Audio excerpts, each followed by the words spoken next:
Hoje nós vamos falar, irmãos, da quarta parte do capítulo 17, que é esse Deus desconhecido. Nós poderíamos até dizer assim, o conhecido Deus desconhecido.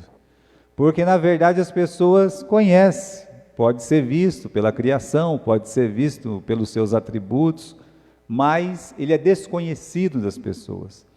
No nosso Deus, meus irmãos, todo-poderoso, que muita gente fala, Deus existe, de fato.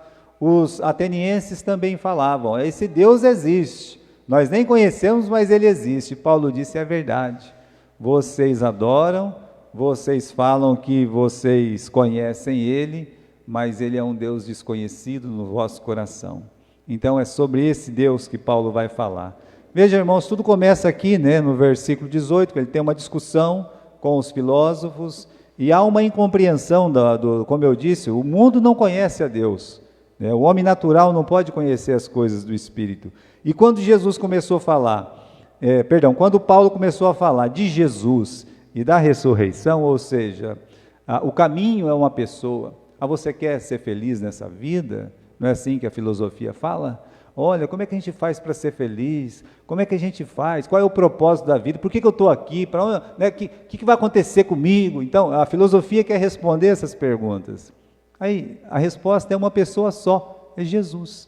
Aí ele disse, olha, eu vou falar para vocês, por que nós estamos aqui neste mundo, qual que é o caminho, Jesus, e qual que é a esperança eterna, a ressurreição. Ou seja, ele está dando resposta para aquelas perguntas que a filosofia, ela gosta de responder de uma forma vaga, incoerente e falsa, mas Jesus é a resposta. Quando eles ouviram a resposta, até nós temos aqui no final do versículo 18, quando fala, porque você está anunciando Jesus e a ressurreição, então para eles, meus irmãos, eles mesmos falam no versículo 17, você está anunciando deuses estranhos. Que Deus estranho é esse aí? Então Paulo ele é convidado a explicar melhor a doutrina que ele estava pregando, Então ele foi convidado, aqui no versículo 19, você pode ler comigo, tomaram Paulo e levaram ele lá no Areópago. O que era o Areópago, Então pegaram ele, vamos levar lá, Bem, meus irmãos, se fosse traduzir literalmente, significa a colina de Marte, mas Marte é um deus.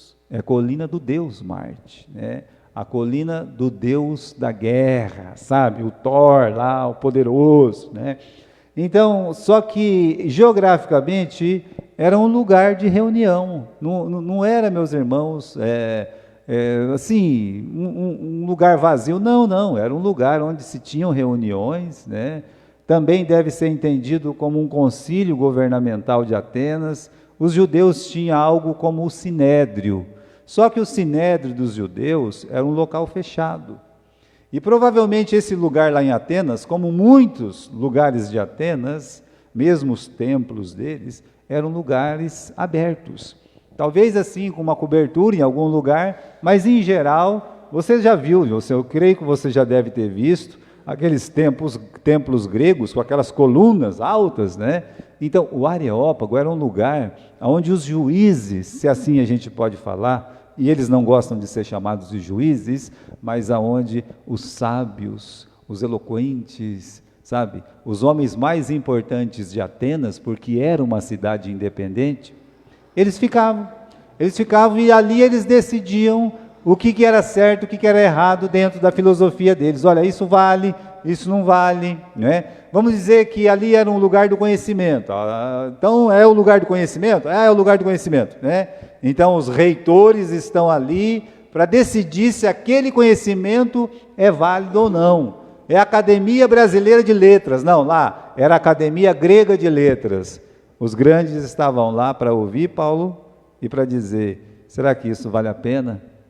Isso é uma nova filosofia? Como é que a gente vai identificar essa nova doutrina que ele está ensinando? Isso fica bem claro, meus irmãos, no texto, Veja no versículo 19, tomando, levaram ao Areópago, dizendo, podemos nós saber que nova doutrina é essa que você está falando, né? Então eles queriam saber, que negócio é esse que é Jesus? Que negócio que é esse que é a ressurreição?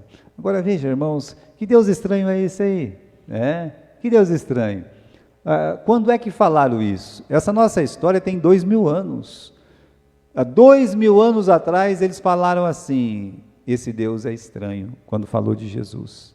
Quando eles ouviram falar de Jesus, era um estranho. Né? 2000 anos atrás, na capital do conhecimento. Todo conhecimento humano não conseguia por si mesmo levar a alma até Deus. Então, o máximo que esses lugares podem fazer é te afastar de Deus, nunca te aproximar de Deus.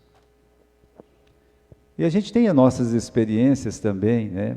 Eu já contei para vocês sobre o nosso pastor lá em Cornélio, o pastor Carlos Novo.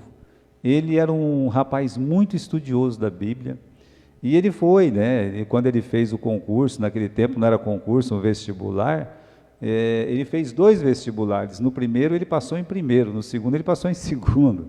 Mariazinha conheceu ele era extremamente inteligente. E aí o professor falando, né, professor Ananias, falando sobre que o homem mais sábio que teve no mundo era Sócrates, né, falando lá, sabe como é que é? E ele chamou o professor à parte depois da aula e disse: professor, o homem mais sábio que já houve no mundo, como um dom, foi Salomão. É que o professor Ananias nunca tinha lido o livro de Provérbios. Se uma pessoa lê o livro de Provérbios, o livro de Cantares, ele não precisa ele vai entender que o homem mais sábio do mundo foi Salomão. Não precisa de muita coisa. Você já leu o livro de Provérbios? Pois esse professor ficou com raiva de mal à morte desse aluno, porque ele não admitia ser contrariado. O problema do conhecimento hoje é que não admite ser contrariado. Você não pode contrariar eles. Você não pode ter a sua própria ideia. Jamais. Você tem que caminhar na estrada deles, e a estrada deles leva para o inferno. A estrada deles separa você de Deus, conduz você para a perdição, vai levar você para longe de Jesus.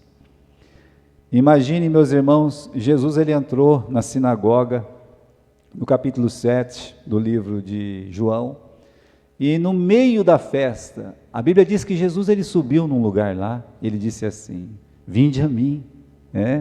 Ele olhou e disse assim, eu quero que você leia comigo no livro de João, no capítulo 7, veja só que frase foi dita por Jesus no Evangelho de João.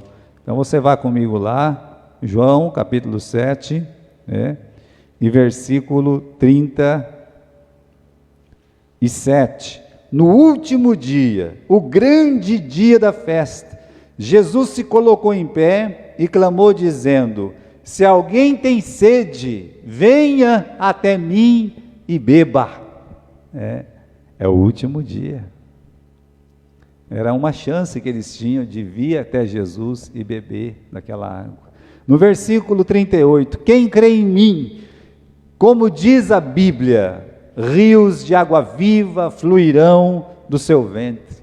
Rios de água viva. Do Espírito Santo, ele estava falando do Espírito Santo. Sabe o que corre do Espírito Santo? Quais frutos correm do Espírito Santo? Você sabe? Amor, alegria, paz, benignidade, bondade, domínio próprio, mansidão, rios de água. Isso que vai sair de você quando você encontra com Jesus. Ele disse isso. E o que aconteceu? Você sabe o final dessa história? Você já leu o final dessa história? Então leia capítulo 8 e versículo 59. Vamos lá? Capítulo 8 e versículo 59. Então pegaram em pedras para lhe atirarem. É isso que aconteceu. Você não está lendo errado não, você está lendo certo. Jesus ele foi lá, ele estava no templo, e no meio das pessoas ele se levantou, pediu para as pessoas: vinde a mim, vinde a mim. E aí, meus irmãos, eles rejeitaram isso porque eles conheciam a palavra, no sentido que é um conhecimento humano, mas eles pegaram em pedras para jogar em Jesus. Já pensou se Jesus fosse hoje na Academia Brasileira de Letras, ou da francesa, ou da inglesa, ou da portuguesa, em qualquer um desses lugares, e dissesse assim: vinde a mim. A mesma palavra que está aqui no versículo 37. Vinde a mim, se alguém tem sede, venha a mim e beba. O que eles diriam de Jesus? O que eles falariam de Jesus? Jesus fez isso, meus irmãos, e quase foi apedrejado. Sabe por quê? Porque Deus, Ele continua sendo um estranho. Deus, Ele é estranho para essas pessoas. Deus é estranho para esse conhecimento. É uma loucura para eles não aceitam, eles não recebem. Veja que Jesus poderia ir em qualquer universidade, ou em qualquer academia, ou qualquer lugar assim, onde o conhecimento é zelado com os 7 chaves, e ele poderia olhar e dizer assim: você já ouviu falar da corrupção humana? É uma doutrina da Bíblia. Eu vou resumir a corrupção humana com um versículo da Bíblia, Romanos capítulo 3 e versículo 23. Alguém sabe esse versículo decorado? Muito bem. Todos pecaram, estão separados da glória de Deus. Mas só as 2 primeiras palavras: todos pecaram. Então, é aceitável isso na nossa sociedade, que o homem é um pecador, e que esse pecado separa o homem de Deus? Então era isso que Paulo estava falando, de Jesus, da ressurreição, o caminho da salvação. Meus irmãos, nós estamos com uma ferramenta poderosa aí na igreja, que é as 4 leis espirituais. Eu tenho aí, estou oferecendo para os irmãos. Hoje eu sentei com 2 crianças para falar de Jesus, uma ficou muito feliz, a outra eu não sei.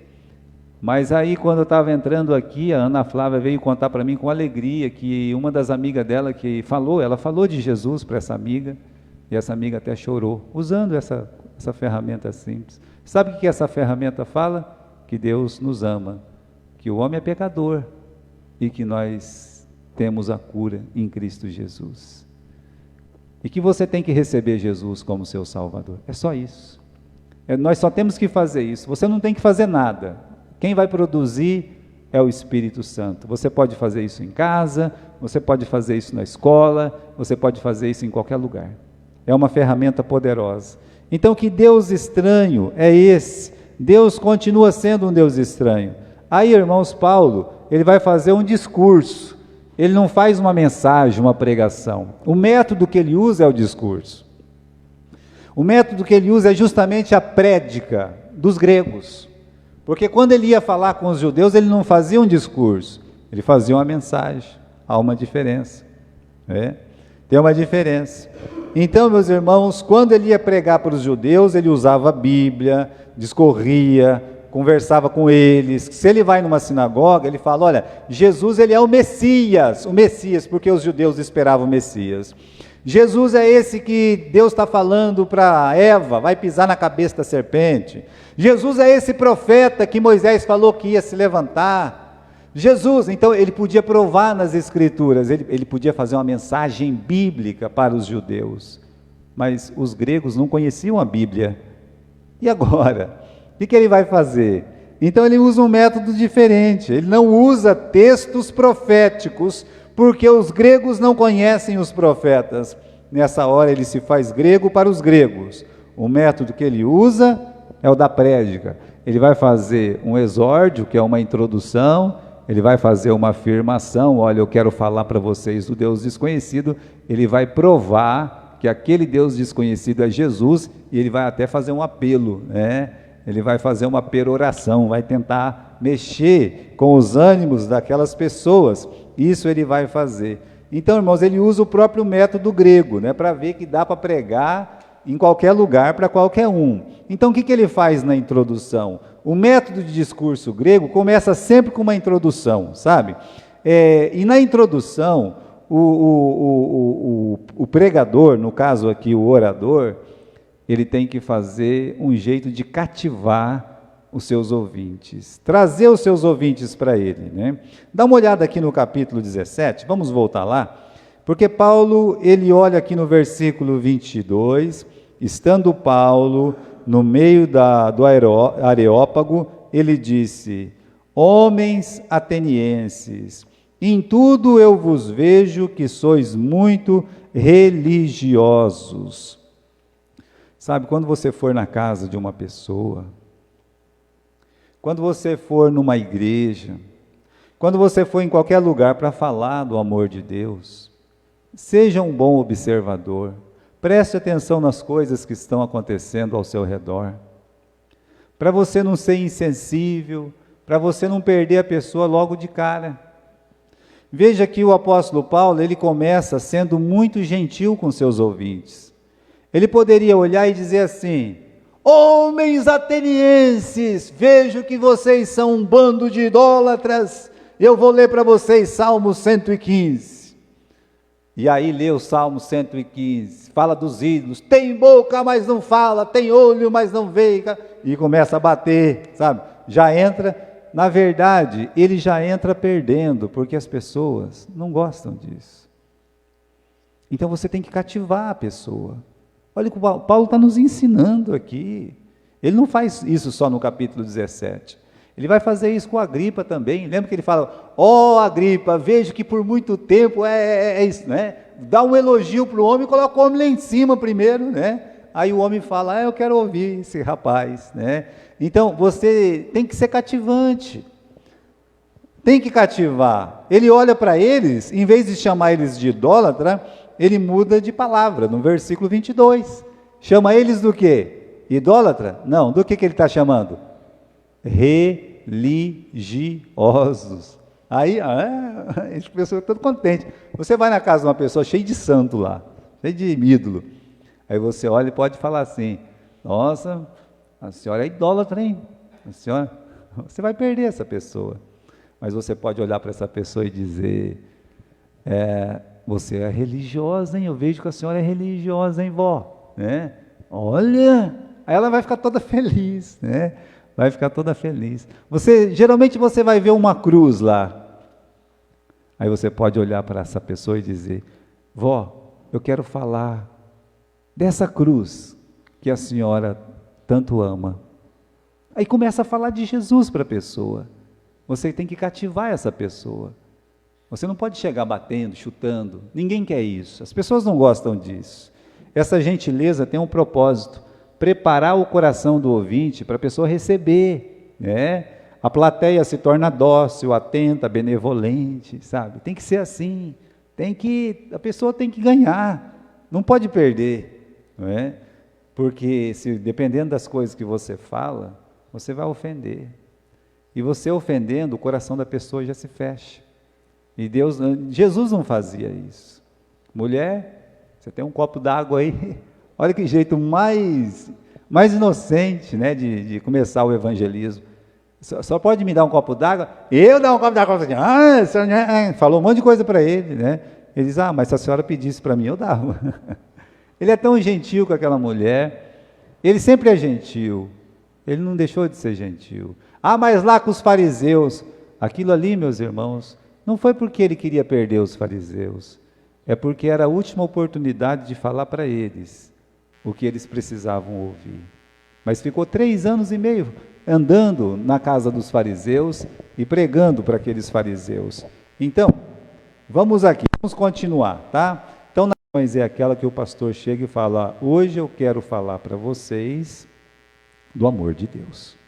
E fala do amor de Deus. Não fica falando de outras coisas. Fala do amor de Deus, né? Não fica misturando assuntos. Você vai lá, fala de um assunto só e pronto, acabou. Então faz uma afirmação e fica naquela afirmação. Você tem que provar ela, né? Então as pessoas precisam saber que tem algo muito importante para ser dito. É isso aqui que ele faz no versículo 23, olha lá. Porque passando eu e vendo os vossos santuários, achei também um altar em que estava escrito: ao Deus desconhecido, esse pois que vós honrais, não conhecendo esse Deus que eu quero falar para vocês, né? Então, meus irmãos, ele está dizendo: eu tenho aqui, eu passei, né? Estou passando aqui, eu vi que vocês têm muitos deuses, eu vi, olha, né? São Benedito, São Cipriano, tem muitos aqui, né? Está aqui o Zeus, está aqui, né? Então, veja só, meus irmãos, ele viu tudo aquilo ali, e aí ele é bem claro, né? Ele diz assim, olha, mas eu quero falar daquele ali, ó. Tinha um altar lá, que não tinha nenhum santo em cima, não tinha nenhuma imagem, não tinha nada, era só um altar. É como se tivesse uma mesinha aqui, né? Essa mesa aqui, sem esses gasofiláceos aí, tirou, né? Não tinha nada, mas tinha uma plaquinha embaixo, na plaquinha estava escrito, ao Deus desconhecido. É coisa dos gregos mesmo, né? Eu falei para vocês que em Atenas era mais fácil achar um ídolo do que uma pessoa, de tantos ídolos que tinha na cidade. Aí, lá tinha uma plaquinha, ao Deus, vai que existe esse Deus que a gente não conhece, vamos adorar mesmo assim, né? Para a gente não ficar sem adorar esse Deus. Então Paulo, olha a sabedoria do Paulo, né? Olhou aquilo lá, não viu imagem nenhuma e viu a plaquinha escrita. Como é bom ser um bom observador. Olhou e disse, já tenho um tema para a minha mensagem. A minha mensagem vai ser o Deus desconhecido. Eu quero falar desse Deus que eles não conhecem e que de fato eles não conheciam esse Deus. Então Paulo vai falar, ele fala assim, eu quero falar para vocês do Deus que vocês não conhecem. Esse aí, ó, desse aí, tá? Então Paulo, ele vai fazer o quê? Ele vai dizer quem é esse Deus. Essa é a terceira parte do discurso. A primeira parte é você ser legal com as pessoas, cativar as pessoas. A segunda parte é você falar o que você quer dizer, ser bem claro, tá? Hoje eu vim falar para vocês do Deus desconhecido. A terceira parte, e é a parte que a gente gasta mais tempo, não é? É a parte de dizer assim, eu vou provar para vocês quem é esse Deus desconhecido. Olha o método do discurso, né? Ele afirma, e quando você faz uma afirmação, você tem que provar ela. Então Paulo está fazendo uma afirmação, eu quero mostrar para vocês quem é esse Deus desconhecido. Ele vai provar que esse Deus desconhecido é Jesus, é o Deus Todo-Poderoso, Criador dos céus e da terra. Então, ele vai direto ao ponto, versículo 24. Esse Deus que fez o mundo, esse Deus que fez tudo que nele há, esse Deus que é o Senhor do céu e da terra, esse Deus que não habita em templo feito pelas mãos dos homens. Paulo vai direto ao ponto. Ele diz, esse Deus desconhecido é o Deus Criador, é o Deus que fez tudo, né? Tudo o quê? Tudo, né? Ele tudo criou, ele fez, como ensina a nossa música, né? Veja que Paulo, ele poderia perder tempo com os ídolos. Ele poderia olhar e dizer assim, olha, sabe esses Zeus aí, então, vou falar desses Zeus, né? Tem gente que gosta de fazer isso. Eu vou falar dos Zeus para provar para você que esse Zeus não é Deus. Agora eu vou falar da Diana para provar para você que essa rainha que caiu do céu, ela não é deusa coisa nenhuma. Agora eu vou falar do Hermes, esse Deus do conhecimento aí, que ele não era... Calma, ele poderia perder o tempo dele falando de deuses falsos, poderia, né? E aí a gente esquece de ensinar a verdade. Meus irmãos, ele gastou 2 versículos para explicar rapidamente a idolatria. E ele gastou 8 versículos para falar de Deus, o Deus de amor. Então, às vezes, nós fazemos o contrário, tá? Se você pensar, meus irmãos, que o exemplo de Jesus, por exemplo, né? Quantas vezes ele ficava falando do diabo? Já pararam para pensar nisso? Quantas vezes ele parou e falou assim, olha, sabe o diabo, Satanás? Vou falar um pouco do capeta para vocês, né? Então, é assim, lá atrás, olha o que ele fez. Quantas vezes você viu Jesus fazendo isso? Quando que ele fez isso? Ah, pastor, mas ele falou que o diabo vem para matar, vem para roubar, vem para destruir. Ele falou que o diabo é o pai da mentira. Veja só, Jesus, algumas vezes, ele falou o que o diabo faz. Mas não ficou, meus irmãos, falando quem ele era, explicando em detalhes, sabe? Jesus pegar os apóstolos, pegar os discípulos no Sermão da Montanha e dizer assim, primeiro ponto, eu quero falar para vocês do diabo, né? Para que fazer isso? Às vezes as igrejas gastam um tempo para falar do diabo, de Satanás, um tempo medonho. Pega uma pessoa, fala, quem que é você? Eu sou capeta. Você veio da onde? Dos infernos. Então, fica falando, conversando com a pessoa, né, ali, e gasta aquele tempo precioso que podia dizer, Deus te ama. Só que o seu pecado separa você de Deus. E as pessoas aprendem tudo sobre o diabo e nada sobre Jesus. Eu lembro que um irmão, sabe, eu vi 3 mensagens dele, 3. Eu vi uma na igreja e eu vi 2 fora da igreja, em estudos em lares, faz muitos anos isso. As 3 vezes ele pregou a mesma mensagem. A mensagem dele era, quem é o diabo? A única mensagem que ele tinha. Aí no final da 3ª eu digo, olha, um dia se o senhor quiser falar de Jesus, eu acho que as pessoas que gostam do Senhor e da igreja também, vão ficar muito felizes, porque você quer explicar só sobre o diabo. Não gostou não, nossa, ficou com muita raiva, né? Mas imagine o tempo que se perde com isso.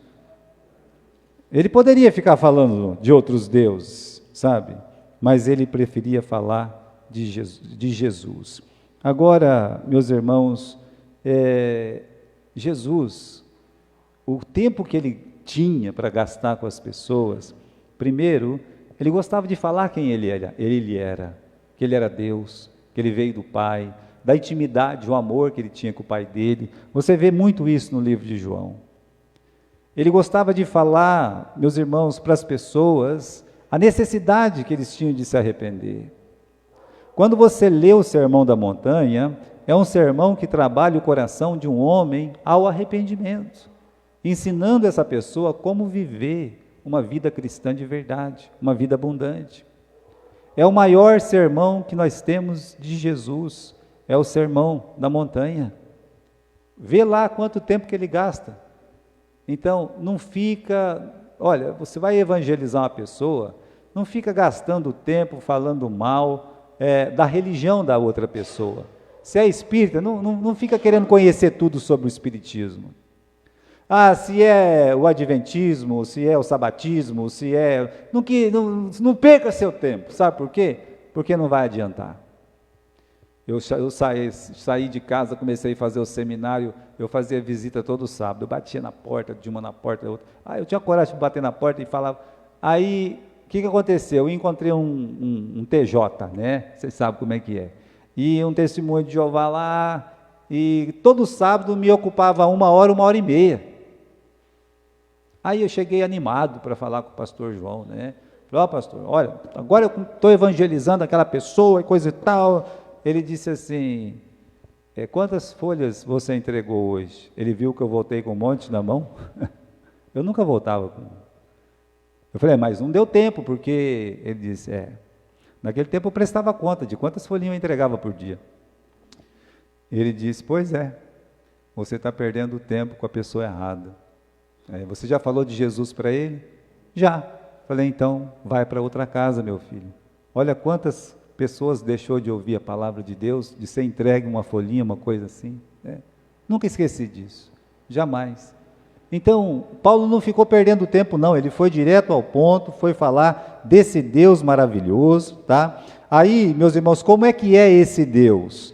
Então veja no versículo 24, é um Deus que fez o mundo, é um Deus que fez tudo que há, é um Deus que criou os céus e a terra, é um Deus que não habita em templo feito pelas mãos dos homens. Versículo 25, nem tampouco é servido pelas mãos dos homens, precisando de alguma coisa. Então como é que é esse Deus? Olha, esse Deus é imenso, esse Deus não cabe neste mundo, porque Ele criou esse mundo. Sabe, era muito diferente dos deuses gregos. Esse Deus, Ele fez a terra, Ele fez o mar, Ele fez os astros celestes, Não habita em templos feitos pelas mãos dos homens, ou seja, lá em Atenas era cheio de templos, cada templo era em homenagem a um deus, o deus tinha que morar dentro daquele templo, em cima daquela colina, tinha isso entre os gregos. Esse deus é o deus dessa colina, na outra colina é outro deus, no mar é outro deus, e lá para cima é outro deus. Então tinha um deus para cada lugar, e ele está dizendo, não, calma lá, né? Deus não habita em templos feitos por mãos humanas. Ele não precisa do nosso agrado. Você não precisa fazer um ídolo para adorar esse Deus. É o que ele está dizendo. Olha, sabe que os gregos, não chove, não chove, não chove. Nós perdemos a guerra. Perdeu.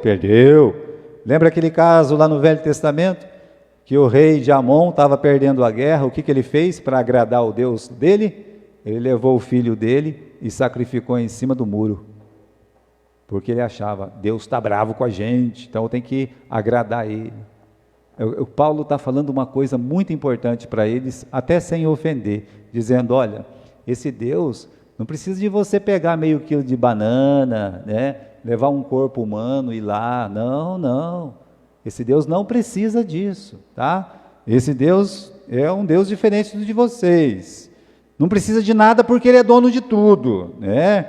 Aí Paulo fala uma coisa interessante aqui no versículo 20, deixa eu ver aqui, deixa eu encontrar aqui, né? Vamos encontrar o lugar aqui, versículo 25, lá no final, ele diz que ele dá a todos a vida e a respiração e todas as coisas. Está dizendo, olha, ele não precisa de nada teu não, tá? E tem uma outra coisa, sabe o ar que você está respirando? É dele. Ele te deu. Sabe a casa que você mora? É ele que te deu. Sabe os filhos que você tem? Então, é ele que te deu. Então Paulo está ensinando quem esse Deus é. Era um Deus muito diferente do Deus dos gregos. O Deus dos gregos vivia em guerra, em briga um com o outro, né? Esse Deus é dono de tudo, da vida, do ar, que a mantém, das outras coisas. Esse Deus está vivo, né? Perdão, se você está vivo, se você está respirando, você tem alguma coisa nessa vida, agradeça a Deus, porque foi Ele que deu. Agora, uma outra coisa que Paulo fala aqui, no versículo 26, de um só sangue fez toda a geração dos homens para habitar sobre toda a face da terra, determinando os tempos já antes ordenados e os limites da sua habitação. Como assim, pastor? Está dizendo aqui, que de um só ele fez toda a geração dos homens. Aonde que ele está mesmo? Ele está onde as pessoas tinham teorias de criação. Não era criação. Veja só, não tem os evolucionistas, não tem a turma do Big Bang, não tem toda essa turma? Tem. Já pensou Paulo conversando com essa turma e falando o que ele falou? Sabe como é que o mundo veio existir? No princípio de tudo era uma ameba, da ameba virou um peixinho, do peixinho virou um negocinho maior, até que virou um outro negócio estranho lá, tal, até que virou o Homo sapiens e aí virou nós aqui, né? É engraçado que hoje ninguém vira nada, né? O peixe continua sendo o peixe, o homem continua sendo o homem e assim por diante, nada muda. E as pessoas acreditam na teoria da evolução. Um maluco veio aqui no Brasil, achou 3, 4, 5 amebinhas, levou lá, que ele veio aqui no Rio Amazonas, o Darwin, levou lá e diz, o grande conhecimento, e todo mundo, que grande conhecimento, né? Esse é o conhecimento? Bem, meus irmãos, a Bíblia diz que Deus criou os céus e a terra, no princípio Deus criou os céus e a terra. Ó como isso me dá paz, Olha como isso verdadeiramente dá paz, de poder olhar para as pessoas e dizer, Deus criou os céus e a terra. Lá no despachante entrou um sujeito, sabe, ele era espírito, era cheio de coisa, o homem era esquisito, hein? Não, era estranho. Mas é assim, só de você olhar nele, você não sabia se estava vendo uma pessoa, um defunto, era esquisito mesmo, sabe? O homem era, Se você olhar assim, pessoa que tem medo, fica assustava, Ficou pouco tempo com a gente lá. Aí o que acontecia? Eu estudava a Bíblia, porque meu patrão deixava eu estudar a Bíblia, a palavra de Deus, ele deixava. Então eu ficava lá, dava uma lidinha, Aí ele olhou, aquele zoião dele, quando olhou, assustava a gente, porque a gente era criança, né? Eu, com aquele jeitão dele lá, né? Uma boca que parecia de defunto. Aí, meus irmãos, começou a falar coisas estranhas, tipo, como é absurda a Bíblia, como é absurda, falando um monte de coisa. Sabe o Moisés? Ele tinha um celeiro que ele criou um monte de gafanhoto no celeiro, aí ele foi lá, soltou tudo de uma vez. Era essas coisas que ele falava, sabe? Veio um vento aqui, sempre era desse jeito. E assustava a gente, porque a gente era criança, sabe? Assustava. O meu patrão não gostava que acendia as luzes lá do fundo para não gastar. Quando ele chegava, eu acendia tudo, para não trombar com ele lá dentro e ser assustado, né? Mas as pessoas fazem isso. Aí, conversando com o meu pastor, né? Na época, era o Carlos Novo ainda, né? Eu falando com ele, digo, mas o homem lá, né? Ele disse assim, olha, Gilberto, sabe o que você faz? Né? Você não faça nada não, porque ele é uma pessoa sem paz, e você tem paz de saber que Deus criou os céus e a terra, essa paz que você tem, isso se chama fé, né? Então, meus irmãos, eu mesmo menino, eu entendi aquilo que ele falou. Aí ele vinha falar, entrava por aqui, saia por aqui, até que saiu, sabe? Do jeito que ele veio, um relâmpago, né? Ele era meio parente do dono lá, e aí ficou só alguns meses e foi embora, que alívio, né? Aí já apagava as luzes, não tinha aquela figura estranha no meio da gente, mas era um homem sem paz, né? Olha o que Paulo está dizendo aqui, esse Deus de um só, ele fez toda a geração dos homens. Sabe como é que Deus fez de um só? Deus criou o Adão, e do Adão ele criou a Eva, e da Eva e o Adão começaram a nascer todas as pessoas. Você tem uma explicação melhor do que essa? Você tem paz? Pois nós temos paz, essa paz que vem de Deus. Tudo que está escrito na palavra de Deus se cumpre cabalmente. Os mínimos detalhes da palavra de Deus se cumpre cabalmente. Olha que coisa interessante. Os gregos não acreditavam num Deus bom, num Deus criador. Porque os deuses deles viviam brigando um com o outro. Eu falei para vocês, tem aquele lá que tem aquela coisa, né? Tem o Deus que joga o raio, e o outro do mar que briga com o de cima. É uma briga. Estão sempre brigando os deuses gregos. Eles não se dão, sabe? Eles ficam meio de mal à morte, um com eles lá. Mas como é que é o princípio? Para os gregos, como é que as coisas começam, né? Para os gregos, antes de tudo, havia o caos. Caos? É o Deus caos. O Deus caos, dele saiu a Geia, da onde vem geografia, terra, né? E da Geia saiu Urano, os céus. Uranus é uma palavra grega que significa céus, né? E assim por diante, saiu mais, né? Foi saindo mais coisa. Resumindo, o caos, o ruim, produziu coisas boas. A Bíblia é o contrário. A Bíblia diz que Deus criou os céus e a terra era sem forma e vazia. De fato, quando Deus criou, tudo era um caos, e Deus formou, Deus criou. O Deus santo e bom. Veja a diferença. Para eles, uma coisa ruim pode produzir essas coisas boas, impossível.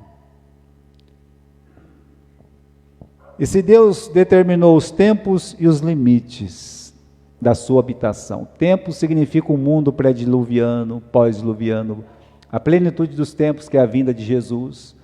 E a outra vinda de Jesus, meus irmãos, assim, olha, o tempo dos gentios, a tribulação, o milênio, a volta de Jesus, isso são os tempos determinados, né? Ele determinou tudo. Jesus nasceu no tempo que ele tinha que nascer. Jesus, ele vai voltar no tempo que ele tem que voltar. Antes dele voltar, vai ter a tribulação, vai ter o milênio e tal, né?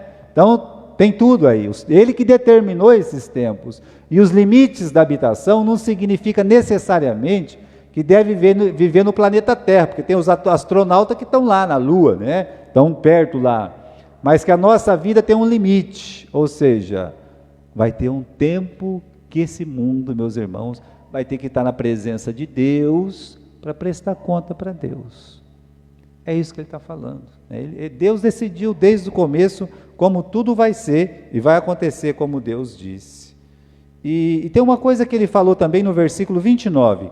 Como Deus não é sendo nós geração dele, ou seja, criado por ele, não havemos de cuidar que a divindade seja semelhante ao ouro, à prata ou à pedra esculpida por artifício ou imaginação dos homens.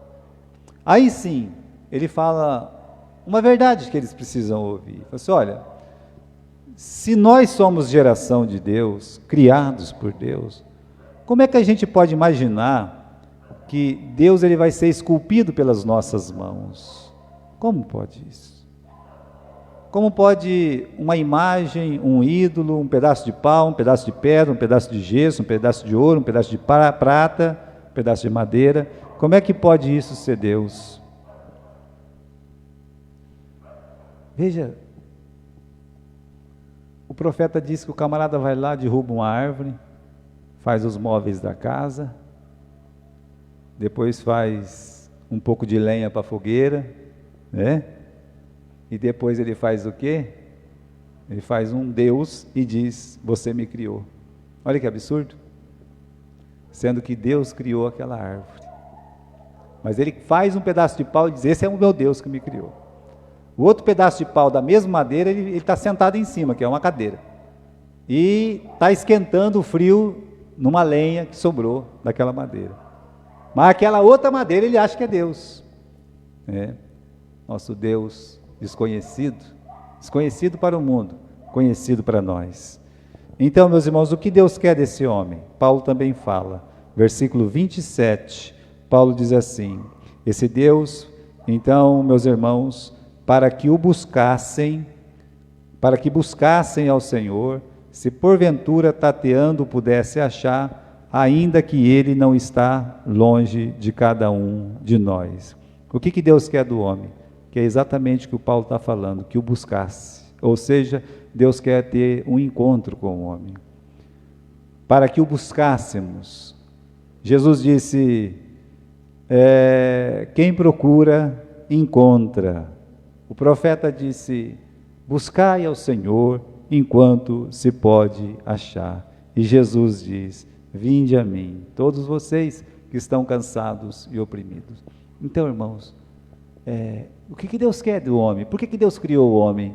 Deus criou o homem para ter esse encontro com Ele. O homem precisa ter esse encontro com Jesus.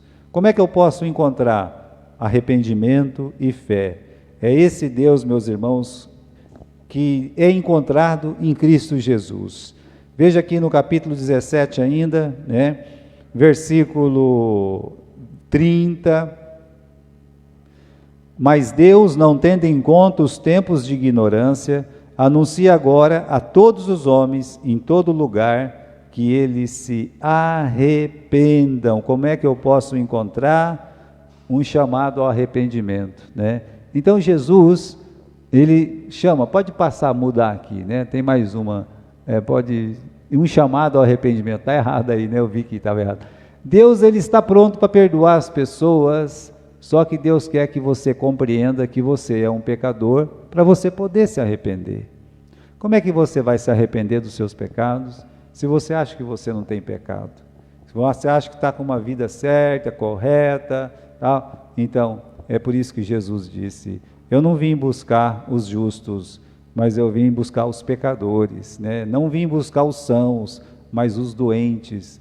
Ele estava falando justamente disso, das pessoas que reconhecem sua falha, o seu pecado. Então, Jesus tratava disso, e é o que Paulo está fazendo. No versículo que nós lemos aqui, o versículo 27, para que o buscasse. E no versículo 30, Deus não tendo em conta os tempos de ignorância, anuncia agora a todos os homens, em todo lugar, que se arrependam. É isso. Ele está fazendo um chamado ao arrependimento. Deus quer que vocês se arrependam dos vossos pecados. Meus irmãos, essa é uma das mensagens mais claras que nós temos na Bíblia para um idólatra, para um pecador, sem Jesus Cristo. Ele fala exatamente o que a pessoa precisa ouvir sem ofender ninguém, sem magoar ninguém. Ele vai com carinho, com atenção e com muita clareza falando o que o homem precisa, que ele está perdido, que ele precisa encontrar a Deus, que ele precisa desse encontro com Jesus. Mas para ele ter esse encontro com Jesus, ele precisa se arrepender dos seus pecados e crer. Como ele diz no versículo seguinte, versículo 31, porque tem determinado um dia em que com justiça há de julgar o mundo, por meio do homem que ele destinou. Esse homem é Cristo, e disso deu certeza a todos, ressuscitando dentro dos mortos. Veja só, ele diz, vocês têm que se arrepender e crer que um dia vocês vão prestar conta para Deus, e através desse homem que ele predeterminou. E ele prova isso, porque ele ressuscitou esse homem. No caso, nós sabemos quem que é. E por que ele não falou o nome de Jesus? Quem disse que ele não falou o nome de Jesus? Ele já tinha falado antes, lembra? Jesus é a ressurreição. Então, meus irmãos, ele está dizendo que Jesus é esse Deus que eles não conhecem. Jesus é esse Deus que eles precisam. Jesus é esse Deus que o mundo, a sabedoria desse mundo não pode alcançar, mas que o mundo precisa. Como a nossa vida muda quando a gente tem um encontro com Jesus. Então a palavra de Deus não volta vazia, tá? Olha o que acontece no final, no versículo 32. E como ouviram falar da ressurreição dos mortos, uns escarneciam, outros diziam, acerca disso te ouviremos outra vez. E assim Paulo saiu do meio deles. Todavia, chegando alguns homens a ele, creram, entre os quais estava Dionísio, Areopagita, e uma mulher por nome Dâmaris, e com eles outros. Já pensou? Ele lançou uma semente, ele pregou naquele Areópago, maioria dela, 99%, talvez você, isso é bobagem, outra hora não tem tempo para isso não, né? A gente não quer essa mensagem não. E aí quando todo mundo foi embora, chegou um homem, e chegou uma mulher, e mais alguns gatos pingados. Esse homem se chamava Dionísio, né? Dionísio, e a mulher chamava Dâmaris. O Dionísio que cuidava daquele recinto, daquele lugar. Ele foi salvo por Jesus Cristo naquele dia. Valeu a pena, né, dar um testemunho da verdade, porque 2 pessoas por nome se converteram, além desses aqui no final do versículo 34, né, que diz, e com eles outras pessoas se converteram naquele dia. Então a palavra de Deus nunca volta vazia, uns vai escarnecer, outros vão deixar para fazer decisão num outro dia, mas tem o Dionísio. E tem a Dâmaris. Sempre vai ter um Dionísio e uma Dâmaris que vão atender o chamado da verdade. Sempre, em todo lugar.